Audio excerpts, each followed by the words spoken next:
When you think about AI in education, what's the first thing you think about? Trick question. We're going to talk about it today in this video.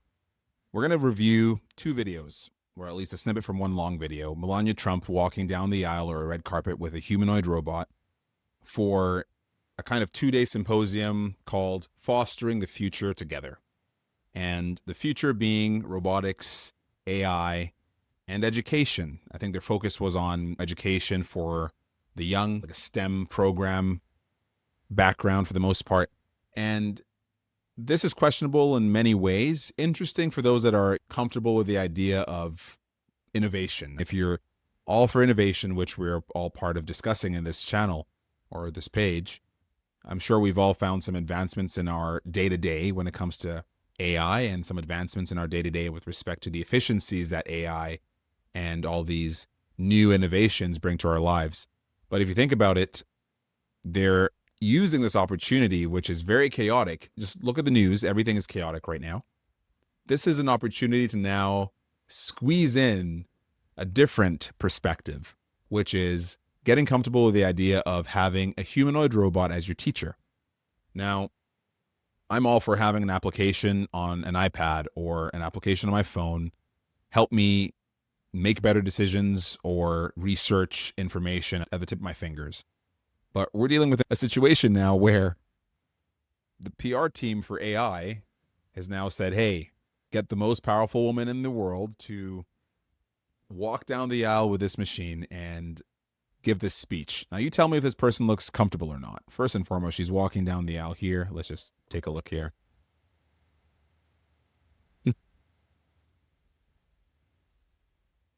Really fascinating. I won't lie. Fascinating.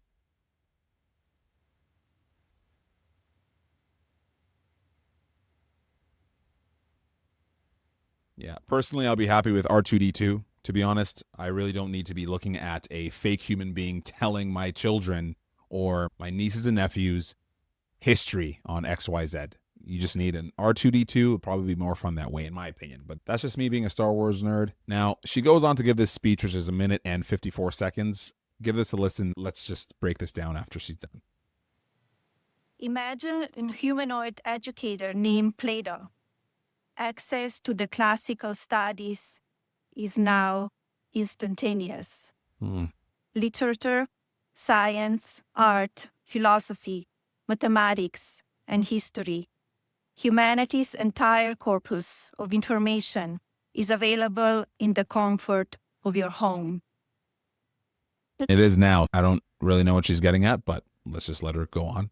Plato will provide a personalized experience adapted to the needs of each student. Plato is always patient and always available. Predictably, our children will develop deep critical thinking and independent reasoning abilities. You want your kids to be developing deep critical thinking and independent reasonability? That's great. I'm pretty sure most of them would probably question why they're being taught by a hunk of metal as opposed to old Miss Sally or Miss Angela, whoever. There's a certain level of intimacy, and yes, the word is intimacy. There's a certain level of intimacy and comfort that a human being in a classroom gives children. It's a nurturing, natural, inherent quality that a human being would actually give a classroom. I don't necessarily know what kind of soul you're going to be getting out of a robot, but then again, that's just me being maybe overly critical. Let's just listen. The AI-powered Plato will boost analytic skills and problem solving and adapt in real time to a student's pace, prior knowledge, and even emotional state.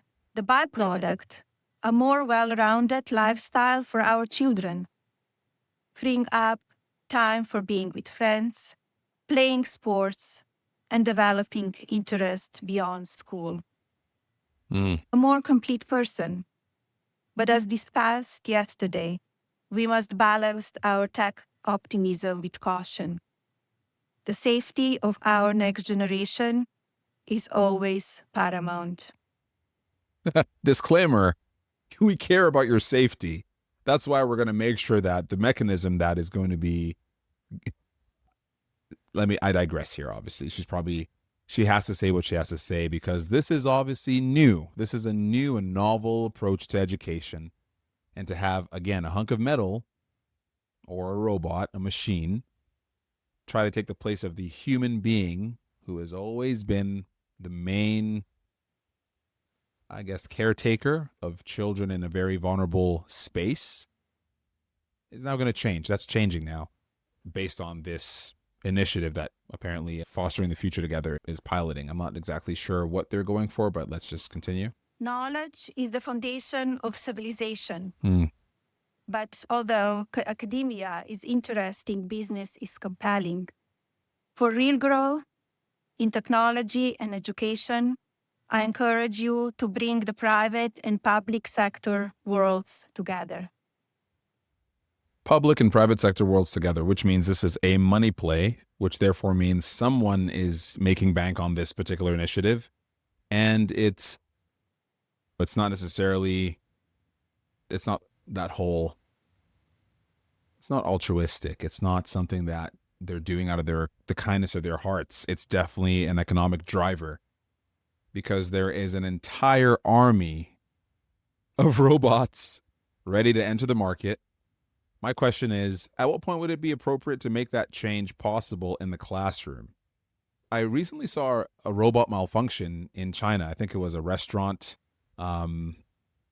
server. They have a waitress robot, very cool and novel to have a robot serve you food. But this thing just started dancing and the staff wasn't able to control this robot. And by dancing, it had its arms flailing and waving left and right, damaging and tearing the place apart, and no one could control it. Now, what happens if that kind of situation unfolds in a classroom? Mind you, I haven't watched the entire 52 minutes of this entire speech or whatever this was. I found it rather interesting that they have the first lady or whoever of France show up to have this presentation with the first lady of the States. Very interesting. What did she say? And through the use of AI, we can now access centuries worth of humanity's knowledge base. Yes, that is true. The future of AI is personified. It will be formed in the shape of humans. I don't like that. I'm just going to be honest. I don't like it. Why does it have to look like a human being? Give me R2D2. Heck, give me, what's that other robot? Give me C3PO right now. I guess that kind of like negates my whole concept of not liking the idea of a humanoid robot. He was humanoid. It was obviously depicted in the movie, so what flaws or issues could have come out of that? No, but R2D2, no problem. Interesting enough. Something that's stationary. We have robotic vacuum cleaners that automatically clean your apartment space or your home. What other robotic? We have drones that are robotically, or I don't know. Just the idea just makes it seem anti-human. Am I the only one that thinks this way? It seems anti-human. Like you are looking to replace the sacred connection of a human being to a human being. We already have machines taking over a very large part of our days. Like you're holding this device right now, watching this. I'm 100% sure that it's either a TV, which is technology, or a phone, which is technology. Technology is already in between. It's an interface for us to communicate. That's great, but I don't need that interface to look like a human being. I don't need that personally. There's going to be a large learning curve to get over. But yeah, I don't necessarily think, I don't think this is a priority for human beings right now. I really don't. The billions that they're going to be spending on producing these things in the first place is going to be unprecedented. You have a homeless population. You have a middle class that is suffering, probably dying off for the most part when it comes to their overall ability to maintain a decent quality of life.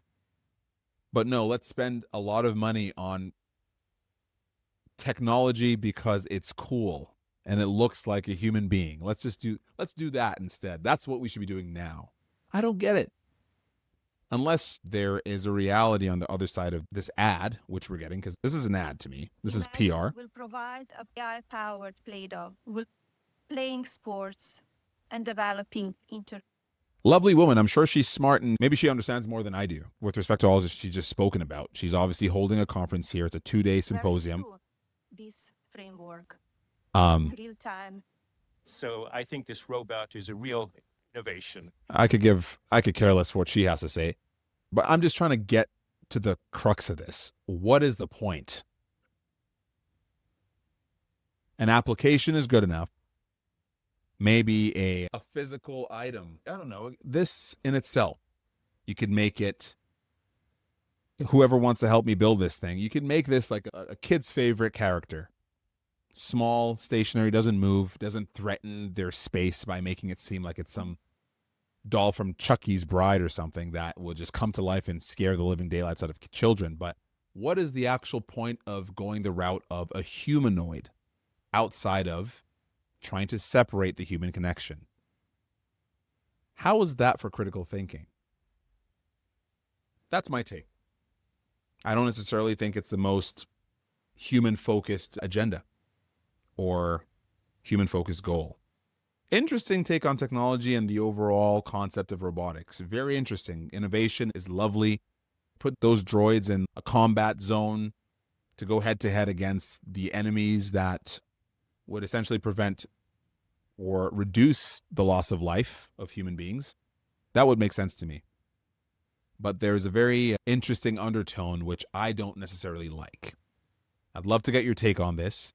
As always, feel free to comment and let me know if I'm out to lunch here or if I'm completely way off on this particular thought processing. I'd love to hear your thoughts. Just drop it in the comment box. Don't forget to follow, subscribe, the whole nine. Also, don't forget to follow on Instagram, TikTok, and X, and Threads as well.